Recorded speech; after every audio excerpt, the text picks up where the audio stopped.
Hello friends, ಎಲ್ರಿಗೂ ಕೂಡ ನಮಸ್ಕಾರ. ಇವತ್ತೊಂದು ಒಂದು ಒಳ್ಳೆ ಡ್ರಿಂಕ್ ಬಗ್ಗೆ ನಿಮ್ಗೆ ತಿಳಿಸ್ಕೊಡ್ತಾ ಇದ್ದೇನೆ.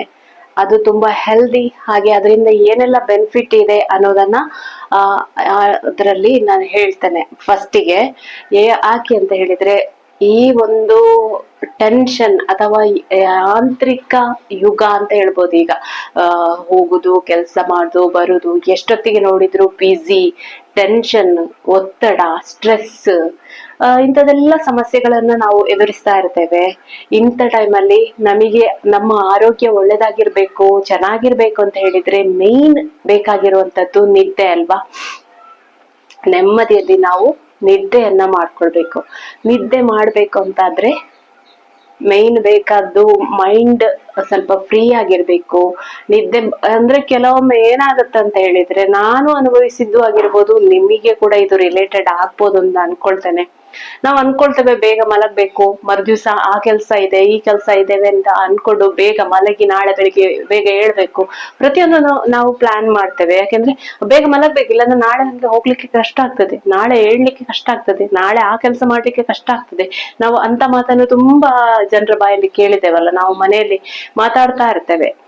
ಯಾಕೆ ಅಂತ ಹೇಳಿದ್ರೆ, ನಿದ್ದೆ ಮಾಡ್ಲಿಲ್ಲ ಅಂದ್ರೆ ಮರುದಿವ್ಸ ನಮ್ಮ ಕೆಲಸದಲ್ಲಿ ಕಷ್ಟ ಆಗ್ತದೆ. ನಮಗೆ ತಲೆನೋವು ಬರ್ಬೋದು, ಇಂಡೈಜೆಷನ್ ಆಗ್ಬೋದು, ಅಥವಾ ಸುಸ್ತಾಗ್ಬೋದು, ಕೆಲಸ ಮಾಡ್ಲಿಕ್ಕೆ ಒಂದು ಎನರ್ಜಿ ಇಲ್ಲದೆ ರೀತಿ ಆಗ್ಬೋದು. ಆದ ಕಾರಣ ನಿದ್ದೆ ಹೇಳುದು ತುಂಬಾನೇ ಇಂಪಾರ್ಟೆಂಟ್. ಆದ್ರೆ ಕೆಲವೊಮ್ಮೆ ಏನ್ ಮಾಡಿದ್ರು ನಿದ್ದೆ ಬರುದಿಲ್ಲ. ಏನ್ ಮಾಡೋದು ಅಲ್ವಾ? ಎಷ್ಟು ಜನರಿಗೆ ನೀವು ಕಮೆಂಟ್ ಮಾಡಿ. ನನಗೆ ರಾತ್ರಿ ನಾನು ತುಂಬಾ ನೋಡಿದ್ದೇನೆ, ತುಂಬಾ ಕೇಳಿದ್ದೇನೆ, ನಾನು ಕೂಡ ಅನುಭವಿಸಿದ್ದೇನೆ.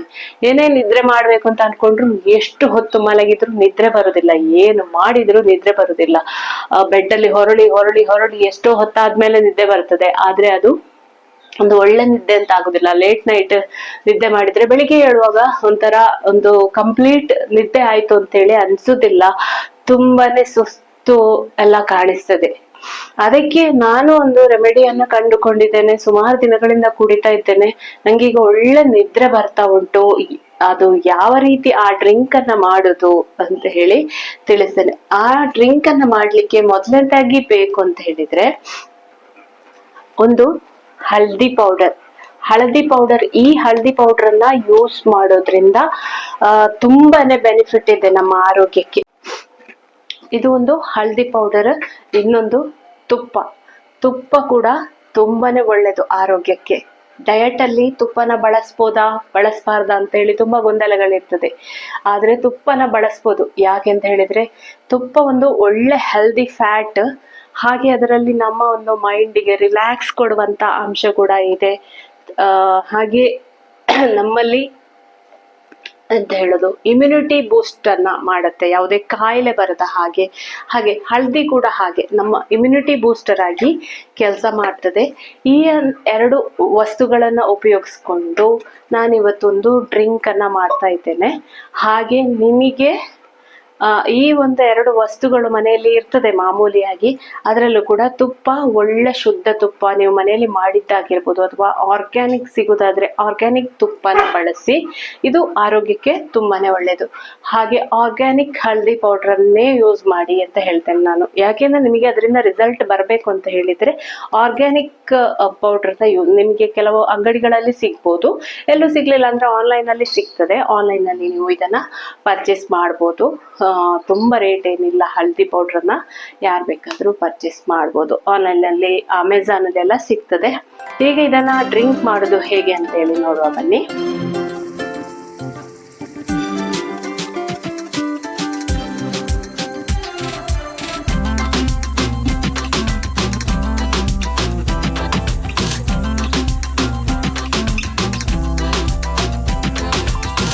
ಫ್ರೆಂಡ್ಸ್, ಈ ಒಂದು ಬೆಡ್ ಟೈಮ್ ಡ್ರಿಂಕ್ ಮಾಡ್ಲಿಕ್ಕೆ ತುಪ್ಪನ ಬಳಸ್ತಾ ಇದ್ದೇನೆ. ತುಪ್ಪ ತುಂಬಾನೇ ಆರೋಗ್ಯಕ್ಕೆ ಒಳ್ಳೇದು.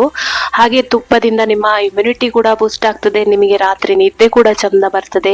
ಹಾಗೆ ತುಪ್ಪ ಅಂತ ಹೇಳುದು ನಿಮ್ಮ ಸ್ಕಿನ್ನಿಗೆ ಕೂಡ ತುಂಬಾ ಒಳ್ಳೇದು. ಹಾಗೆ ನಿಮಗೆ ಅಜೀರ್ಣ ಆಗಿದ್ರೆ, ಇಂಡೈಜೆಷನ್ ಆಗಿದ್ರೆ, ಕಾನ್ಸ್ಟಿಪೇಷನ್ ಆಗಿದ್ರೆ, ಈಗ ವೆಯ್ಟ್ ಲಾಸ್ ಮಾಡುವಂತಹ ಟೈಮಲ್ಲಿ ಏನೆಲ್ಲ ಸಮಸ್ಯೆಗಳು ನಿಮಗೆ ಬರ್ಬೋದು, ಅದೆಲ್ಲವನ್ನ ಕೂಡ ತುಪ್ಪ ಅಂತ ಹೇಳುವಂಥದ್ದು ಡೈಲಿ ನೀವು ಒಂದು ಚಮಚ, ಹೀಗೆ ಒಂದು ಚಮಚ ಇಲ್ಲದ್ರೆ ಅರ್ಧ ಚಮಚ, ವೆಯ್ಟ್ ಲಾಸ್ ಜರ್ನಿಯಲ್ಲಿ ಇರುವವರು ಒಂದು ಅರ್ಧ ಚಮಚದಷ್ಟು ತುಪ್ಪವನ್ನು 1 ಗ್ಲಾಸ್ ನೀರಿಗೆ ಹಾಕಿದರೆ ಸಾಕು. ವೆಯ್ಟ್ ಲಾಸ್ ಇಲ್ಲ, ಮಾಮೂಲಿ ಮೇಂಟೈನ್ ಮಾಡ್ತಿದ್ದೀರಾ ನೀವು ನಿಮ್ಮ ವೆಯ್ಟನ್ನು ಅಂತ ಹೇಳಿದರೆ 1 ಚಮಚ ತುಪ್ಪ, ನಾನಿಲ್ಲಿ ಫ್ರೆಶ್ ಆದಂತಹ ಮನೆಯಲ್ಲೇ ಮಾಡಿದಂತಹ ತುಪ್ಪವನ್ನು ಬಳಸ್ತಾ ಇದ್ದೇನೆ. ನೀವು ಕೂಡ ಯಾವುದೇ ಒಳ್ಳೆ ಬ್ರ್ಯಾಂಡೆಡ್ ತುಪ್ಪಗಳು ಅಥವಾ ಆರ್ಗ್ಯಾನಿಕ್ ತುಪ್ಪ ಸಿಕ್ಕಿದ್ರೆ ಅದನ್ನೇ ಬಳಸಿ, ಯಾಕೆಂದರೆ ಅದರಲ್ಲಿ ಆರೋಗ್ಯದ ಅಂಶ ಜಾಸ್ತಿ ಇರ್ತದೆ. ಸೊ ನಿಮಗೆ ತುಂಬ ಇಫೆಕ್ಟಿವ್ ಆಗಿ ಕೆಲಸ ಮಾಡ್ತದೆ ಅದು. ಹಾಗಾಗಿ ಒಳ್ಳೆ ತುಪ್ಪವನ್ನು ಬಳಸಿ. ಹಳದಿ ಪೌಡರು ಕೂಡ ಹಾಗೆ ನಾನು ಹೇಳುವಂಥದ್ದು, ಅದು ಕೂಡ ಕೆಮಿಕಲ್ ಯುಕ್ತ. ಈಗಿನ ಒಂದು ಯುಗದಲ್ಲಿ ಎಲ್ಲವೂ ಕೂಡ ಕೆಮಿಕಲ್ ಯುಕ್ತ ಆಗಿ ಸಿಗ್ತಾ ಉಂಟು. ಹಾಗಾಗಿ ಅದನ್ನ ಎಲ್ಲಿ ನಿಮಗೆ ಆರ್ಗ್ಯಾನಿಕ್ ಸಿಗ್ತದೆ ಅದನ್ನೇ ಬಳಸಿದ್ರೆ ಒಳ್ಳೇದು ಅಂತ ಹೇಳಲಿಕ್ಕೆ ಇಷ್ಟಪಡ್ತೇನೆ ನಾನು. ನೋಡಿ, ನಾನು ಇಲ್ಲಿ ಸ್ವಲ್ಪ ತುಪ್ಪವನ್ನ ನನ್ನ ಮನೆಯಲ್ಲೇ ಮಾಡ್ಕೊಳ್ತಾ ಇದ್ದೇನೆ. ಏನೋ ಒಬ್ರು ಹಾಲು, ನಾನು ಮೊದಲಿನ ವಿಡಿಯೋದಲ್ಲಿ ನಿಮಗೆ ಹೇಳಿದ್ದೆ ನಂಗಿಲ್ಲಿ ಹಾಲು ಸಿಗ್ತದೆ, ಹಸುವಿನ ಹಾಲು ಅಂತ ಹೇಳಿ. ಸೊ ಒಂದು ಸ್ವಲ್ಪ ಮಟ್ಟಿಗೆ ಹಾಲನ್ನ ಮನೆಯಲ್ಲೇ ತಂದು ಕೆನೆ ತೆಗೆದಿಟ್ಟು ಬೆಣ್ಣೆ ಮಾಡಿ ತುಪ್ಪನ ಮಾಡ್ಕೊಳ್ತಾ ಇದ್ದೇನೆ. ಹಾಗಾಗಿ ನನಗೆ ಒಂದು ಮನೆಯಲ್ಲೇ ಮಾಡಿದಂತಹ ಶುದ್ಧ ತುಪ್ಪ ಸ್ವಲ್ಪ ಮಟ್ಟಿಗೆ ನಮ್ಮ ಮನೆ ಖರ್ಚಿಗೆ ಎಷ್ಟು ಬೇಕೋ ಅಷ್ಟು ನಾನು ಮಾಡಿಕೊಂಡು ತಿಂತೇನೆ. ರುಚಿ ಕೂಡ ತುಂಬಾನೇ ಚೆನ್ನಾಗಿರ್ತದೆ. ತುಪ್ಪ ಈಗ ಕಾಯಿಸ್ತಾ ಇದ್ದೇನೆ ನೋಡಿ, ಅದನ್ನ ತೋರಿಸ್ತಾ ಇದ್ದೇನೆ ನಿಮಗೆ. ತುಪ್ಪ ಕಾಯಿಸ್ಬೇಕಾದ್ರೆ ಈ ತರ ಸಣ್ಣ ಉರಿಯಲ್ಲಿ ಇದನ್ನ ಕುದಿಸ್ಕೊಳ್ಬೇಕು ಬೆಣ್ಣೆಯನ್ನ. ಕಾಯ್ತಾ ಕಾಯ್ತಾ ಕಾಯ್ತಾ ಅಡಿಯಲ್ಲಿ ಒಂದು ತಳದಲ್ಲಿ ಸ್ವಲ್ಪ ಕರಿ ಅಂತ ಹೇಳ್ತೇವೆ ನಾವು, ಒಂದು ಅದರಲ್ಲಿ ಏನೋ ಮಜ್ಜಿಗೆ ಅಂತದ್ದೆಲ್ಲ ಇರ್ತದಲ್ಲ, ಅದೆಲ್ಲ ಕರಿಯಾಗಿ ಅಡಿಯಲ್ಲಿ ತಳದಲ್ಲಿ ನಿಲ್ತದೆ ನೋಡಿ. ಆ ಗಟ್ಟಿ ಗಟ್ಟಿ ಕಾಣಿಸ್ತದಲ್ಲ, ಅದೆಲ್ಲ ಒಂದು ಹೊಂಬಣ್ಣಕ್ಕೆ ತಿರುಗ್ತದೆ ಕೊನೆಯಲ್ಲಿ. ಸಣ್ಣ ಉರಿಯಲ್ಲೇ ಕಾಯ್ಬೇಕು. ಅದು ಸ್ವಲ್ಪ ಹೊಂಬಣ್ಣಕ್ಕೆ, ಕೆಂಪು ಬಣ್ಣಕ್ಕೆ ತಿರುಗಿದಾಗ ನಾವು ಗ್ಯಾಸನ್ನು ಆಫ್ ಮಾಡ್ಕೊಳ್ಬೇಕು. ಆಮೇಲೆ ಆ ಒಂದು ಬಾಣಲೆಯ ಬಿಸಿಯಲ್ಲಿ ಅದು ಕಪ್ಪು ಬಣ್ಣಕ್ಕೆ ತಿರುಗ್ತದೆ. ಮತ್ತೆ ತುಂಬ ಕಪ್ಪಾದ ಮೇಲೆ ನೀವು ಆಫ್ ಮಾಡಿದ್ರೆ ತುಪ್ಪ ಕಾದು ಹೋಗ್ತದೆ, ತುಪ್ಪದ ಪರಿಮಳ ಹೋಗಿ ಬಿಡ್ತದೆ. ಹಾಗಾಗಿ ಸ್ವಲ್ಪ ಅದು ಹೊಂಬಣ್ಣಕ್ಕೆ, ಈ ಕರಿ ಅಡಿಯಲ್ಲಿರುವಂಥದ್ದು ಕರಿ ಇಲ್ವಾ, ಹೊಂಬಣ್ಣಕ್ಕೆ ಬರುವಾಗಲೇ ನೀವು ಗ್ಯಾಸನ್ನು ಆಫ್ ಮಾಡ್ಕೊಳ್ಬೇಕು. ಆಗ ನಿಮಗೆ ಪರಿಮಳಯುಕ್ತವಾದಂತಹ ನಿಮ್ಮ ಒಂದು ತುಪ್ಪ ರೆಡಿ ಆಗ್ತದೆ. ನಾನು ಮಾಡುವಂಥದ್ದು ಹೀಗೆ. ಯಾವುದಾದ್ರೂ ತುಪ್ಪ ಕಾಯಿಸುವ ಟಿಪ್ಸ್ ನಿಮಗೆ ಗೊತ್ತಿದ್ರೆ ನನಗೆ ಕಮೆಂಟಲ್ಲಿ ತಿಳಿಸೋದನ್ನು ಮರಿಬೇಡಿ. ಹಾಗೆ ಇವತ್ತಿನ ಡ್ರಿಂಕ್, ಇದರಿಂದ ಸ್ಕಿನ್ನಿಗೆ ಕೂಡ ತುಂಬಾನೇ ಒಳ್ಳೆಯದು. ತುಪ್ಪವನ್ನು ನೀವು ಮುಖಕ್ಕೆ ಹಚ್ಚಿಕೊಳ್ಬೋದು. ಈ ಒಂದು ವಿಂಟರಲ್ಲಿ ಈ ಒಂದು ಡ್ರಿಂಕ್ ತುಂಬಾನೇ ಒಳ್ಳೆಯದು, ಯಾಕೆಂದರೆ ತುಂಬ ಡ್ರೈ ಆಗಿರ್ತದೆ ಸ್ಕಿನ್. ಈ ರೀತಿ ತುಪ್ಪನ ತಿನ್ನೋದ್ರಿಂದ, ಹಾಗೆ ಮುಖಕ್ಕೆ ಕೂಡ ಹಚ್ಚಿಕೊಳ್ಬೋದು. ತುಟಿಗಳು ಒಡೆದಿದ್ರೆ ಕೂಡ ತುಪ್ಪವನ್ನು ಹಚ್ಚಿಕೊಳ್ಬೋದು.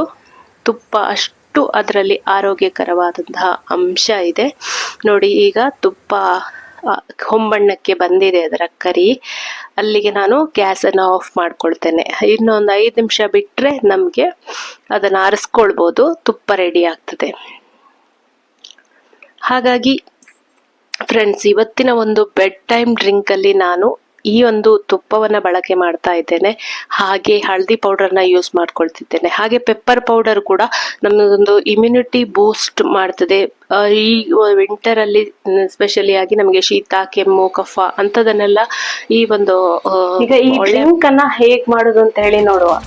ಮೊದಲಿಗೆ ನಾನಿಲ್ಲಿ ಒಂದು ಗ್ಲಾಸ್ ತಗೊಂಡಿದ್ದೇನೆ. ಈ ಗ್ಲಾಸಿಗೆ ಸ್ವಲ್ಪ ಆರ್ಗ್ಯಾನಿಕ್ ಹಳದಿ ಪೌಡರ್ನ ಹಾಕೊಳ್ಳುವ. ಈ ಆರ್ಗ್ಯಾನಿಕ್ ಹಳದಿ ಪೌಡರ್ ನಮಗೆ ಒಂದು ಇಮ್ಯುನಿಟಿ ಬೂಸ್ಟರ್ ಆಗಿ ಕೆಲಸ ಮಾಡ್ತದೆ. ಹಾಗೆ ಲೇಡೀಸ್ ಅಲ್ಲಿ ಹಾರ್ಮೋನ್ ಇಂಬ್ಯಾಲೆನ್ಸ್ ಇದ್ದಾಗ ಕೂಡ ಇದು ಹೆಲ್ಪ್ ಮಾಡ್ತದೆ. ಇದು ರಾತ್ರಿ ನಮಗೆ ನಿದ್ದೆ ಬರ್ಲಿಕ್ಕೆ ಕೂಡ ತುಂಬಾನೇ ಒಳ್ಳೇದು. ಇದು ನೋಡಿ, ಪೆಪ್ಪರ್ ಪೌಡರ್ ಕೂಡ ನಮ್ಗೆ ಒಳ್ಳೆ ರೀತಿಯಲ್ಲಿ ಕೆಲಸ ಮಾಡ್ತದೆ. ರಾತ್ರಿ ನಿದ್ದೆ ಬರ್ಲಿಕ್ಕೆ ತುಂಬಾ ಇಫೆಕ್ಟಿವ್. ಇದನ್ನು ಒಂದು ಚಿಟಿಕೆಯಷ್ಟು ಹಾಕೊಳ್ಳುವ, ಜಾಸ್ತಿ ಬೇಡ, ಸ್ವಲ್ಪ ಹಾಕೊಂಡು ಇದಕ್ಕೆ ನೀವು ಬೇಕಾದ್ರೆ ಉಪ್ಪನ್ನ ಕೂಡ ಒಂದು ಚಿಟಿಕೆಯಷ್ಟು ಟೇಸ್ಟಿಗೆ ಹಾಕೊಳ್ಬೋದು. ನಂಗೆ ಅಷ್ಟೇನು ಇಷ್ಟ ಆಗುದಿಲ್ಲ ಉಪ್ಪು ಹಾಕೊಳ್ಳೋದಿದ್ದರೂ ಕೂಡ ತೊಂದರೆ ಇಲ್ಲ. ಈ ರೀತಿಯಾಗಿ ಒಂದು ಡ್ರಿಂಕ್ ಕುಡಿಯೋದ್ರಿಂದ ನಮಗೆ ರಾತ್ರಿ ಚೆನ್ನಾಗಿ ಒಂದು ಡಿಸ್ಟರ್ಬ್ ಇಲ್ಲದೆ ನಿದ್ದೆ ಬರ್ತದೆ. ಹಾಗೆ ಇದು ನೋಡಿ, ನಾನು ಮನೆಯಲ್ಲೇ ಮಾಡಿದಂತಹ ತುಪ್ಪ ಇದು ಕಾಣಿಸ್ತಿದ್ಯಾ ನೋಡಿ. ತುಪ್ಪ ಕಾಯಿಸಿ ತುಂಬಾ ಹೊತ್ತಾಗ್ಲಿಲ್ಲ, ಒಂದು ದಿವಸ ಎಲ್ಲ ಆಯ್ತು ಅಂದ್ರೆ ಸ್ವಲ್ಪ ಗಟ್ಟಿ ಆಗ್ತದೆ. ಇದು ಇವತ್ತು ಕಾಯಿಸಿದ ತುಪ್ಪ. ನೀವು ಆರ್ಗ್ಯಾನಿಕ್ ತುಪ್ಪವನ್ನ ಬಳಸಿದ್ರೆ ತುಂಬಾನೇ ಒಳ್ಳೇದು. ನಿಮಗೆ ಆನ್ಲೈನ್ ಅಲ್ಲಿ ಕೂಡ ಸಿಗ್ತದೆ. ಅದು ಒಳ್ಳೆ ಶುದ್ಧ ತುಪ್ಪವನ್ನ ಬಳಸಿದ್ರೆ ಒಳ್ಳೇದು. ಇಲ್ಲಿ 1 ಚಮಚದಷ್ಟು ತುಪ್ಪವನ್ನ ಹಾಕೊಳ್ತಾ ಇದ್ದೇನೆ. ನೀರನ್ನ ನಾವು ಹಾಕೊಳ್ಬೇಕು.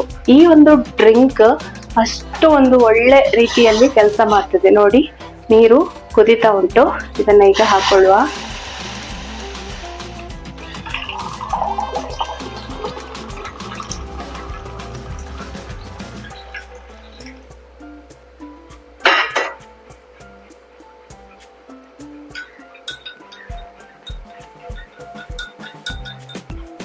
ನೋಡಿ, ನಮ್ಮ ಬೆಡ್ ಟೈಮ್ ಡ್ರಿಂಕ್ ರೆಡಿ ಆಯ್ತು.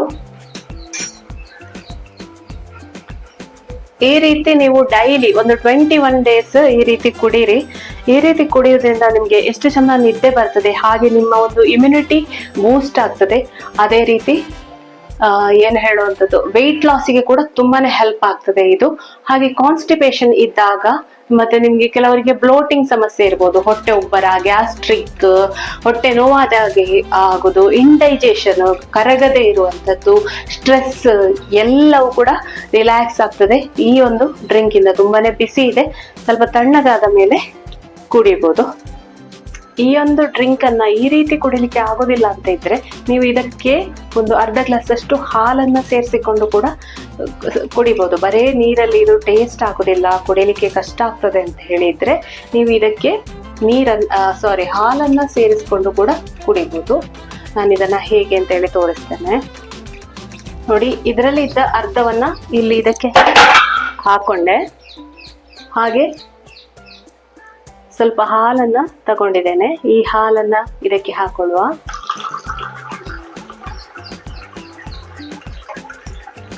ನಮ್ಮ ಹಳದಿ ಮಿಲ್ಕ್ ರೆಡಿ ಆಯ್ತು.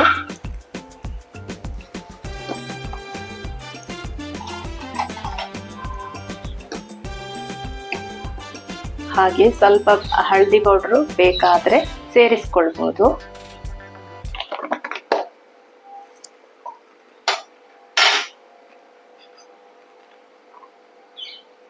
ಇದಕ್ಕೊಂದು ಸ್ವಲ್ಪ ತುಪ್ಪನ ಹಾಕೊಂಡೆ.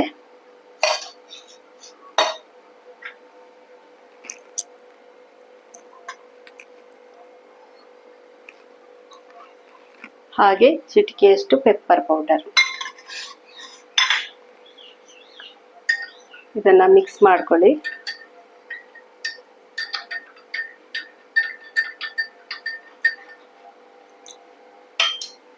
ಈ ರೀತಿ ಕುಡಿಯೋದ್ರಿಂದ ಕೂಡ ತುಂಬಾನೇ ಬೆಸ್ಟ್ ರಿಸಲ್ಟ್ ಸಿಗ್ತದೆ. ಅಥವಾ ನೀವು ಹೀಗೆ ಕುಡಿಬಹುದು, ಇದಕ್ಕೆ ಉಪ್ಪನ್ನ ಹಾಕೊಂಡು ಬೇಕಾದ್ರೂ ಕುಡಿಬಹುದು. ಸ್ವಲ್ಪ ಸಾಲ್ಟ್, ಬಿಸಿನೀರು ಮಾತ್ರ, ಹಾಲು ಇಷ್ಟ ಇಲ್ಲ ಅಂತ ಇದ್ರೆ ಹೀಗೆ ಕುಡಿಬಹುದು. ಇದನ್ನ ಬೆಡ್ ಟೈಮ್ ಡ್ರಿಂಕ್ ಆಗಿ 2 ರೀತಿಯಲ್ಲಿ ಕೂಡ ನೀವು ಬಳಸಿಕೊಳ್ಬಹುದು. ಹೀಗೆ ಕುಡಿದ್ರೆ ಬೆಸ್ಟ್, ಹಾಲು ಹಾಕದೆ. ಆದ್ರೆ ಇಷ್ಟ ಆಗಲ್ಲ ಅಂತ ಹೇಳಿದ್ರೆ ಈ ತರ ಹಾಲು ಹಾಕಿ ಕೂಡ ಕುಡಿಬಹುದು.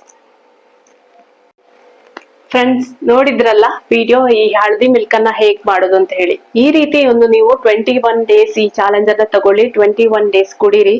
ರಾತ್ರಿ ಒಳ್ಳೆ ರೀತಿಯಲ್ಲಿ ನಿದ್ದೆ ಬರ್ತದೆ, ಯಾವುದೇ ರೀತಿಯ ಸ್ಟ್ರೆಸ್ ಆಗೋದಿಲ್ಲ, ಹಾಗೆ ರಿಲ್ಯಾಕ್ಸ್ ಫೀಲ್ ಆಗ್ತದೆ. ಹಾಲನ್ನ ಕೂಡ ಬಳಸ್ಬೋದು, ಹಾಲು ಇಲ್ಲದೆ ಹಾಗೇನೆ ಬೇಕಾದ್ರೂ ನೀವು ಬಳಸಿಕೊಳ್ಬಹುದು, ಏನು ತೊಂದರೆ ಇಲ್ಲ. ತುಂಬಾನೇ ಕುಡಿಲಿಕ್ಕೆ ಕೂಡ ಏನು ಕೆಟ್ಟ ಒಂದು ಟೇಸ್ಟ್ ಏನಿಲ್ಲ, ಅಮೇಝಿಂಗ್ ಟೇಸ್ಟ್ ಇದೆ ಇದು. ನೀವು ನಿಮ್ಮ ಲೈಫ್ ಅಲ್ಲಿ ಇದನ್ನ ನಿದ್ರೆ ಯಾರಿಗೆ ಬರೋದಿಲ್ಲ, ಹಾಗೆ ಸ್ಟ್ರೆಸ್ ಆಗ್ತದೆ. ಯಾಕೆಂದ್ರೆ ಮಲಗಿದ ತಕ್ಷಣ ಏನೋ ಯೋಚನೆ, ನಾಳೆ ಏನ್ ಮಾಡೋದು ಅಂತ ಅದೇ ಯೋಚನೆಗಳು ಬರೋದು. ಏನ್ ಮಾಡಿದ್ರು ನಿದ್ದೆ ಬರ್ತಿಲ್ಲ ಅಂತ ಹೇಳೋರು ಇದನ್ನ ಒಂದು ಜಸ್ಟ್ ಟ್ರೈ ಮಾಡಿ ನೋಡಿ. ಹಳದಿ, ತುಪ್ಪ, ಒಳ್ಳೆ ಮೆಣಸು ಎಲ್ಲ ಹಾಕಿದ್ದು ತುಂಬಾನೇ ಟೇಸ್ಟಿ ಆಗಿರ್ತದೆ. ಹಾಗೆ ಬರೀ ನೀರಲ್ಲಿ ಕೂಡ ಮಾಡ್ಕೊಂಡ್ರೆ ಜಾಸ್ತಿ ಇಫೆಕ್ಟಿವ್ ಅಂತ ಹೇಳ್ಬೋದು ಹಾಲಿಗಿಂತ. ಫ್ರೆಂಡ್ಸ್, ನಿಮಗೆ ಇವತ್ತಿನ ಈ ವಿಡಿಯೋ ಇಷ್ಟ ಆಯ್ತು ಅಂತಾದ್ರೆ ಖಂಡಿತ ಲೈಕ್ ಮಾಡಿ. ಹಾಗೆ ನನ್ನ ಚಾನಲ್ ಅನ್ನ ನೀವು ಫಸ್ಟ್ ಟೈಮ್ ನೋಡೋದಂತಾದ್ರೆ ಖಂಡಿತ ಸಬ್ಸ್ಕ್ರೈಬ್ ಆಗೋದನ್ನ ಮರಿಬೇಡಿ. ಹೀಗೇನೆ ಬೇರೆ ಬೇರೆ ಒಳ್ಳೆ ಹೆಲ್ದಿ ಆದಂತಹ ಟಿಪ್ಸ್ ಜೊತೆ, ಹಾಗೆ ವೆಯ್ಟ್ ಲಾಸ್ ರೆಸಿಪೀಸ್ ಜೊತೆ, ವರ್ಕೌಟ್ ಜೊತೆ ನಾನು ಮತ್ತೆ ಬರ್ತೇನೆ. ಅಲ್ಲಿವರೆಗೆ ನಮಸ್ಕಾರ, ಬಾಯ್ ಬಾಯ್, ಟೇಕ್ ಕೇರ್, ಥ್ಯಾಂಕ್ ಯು.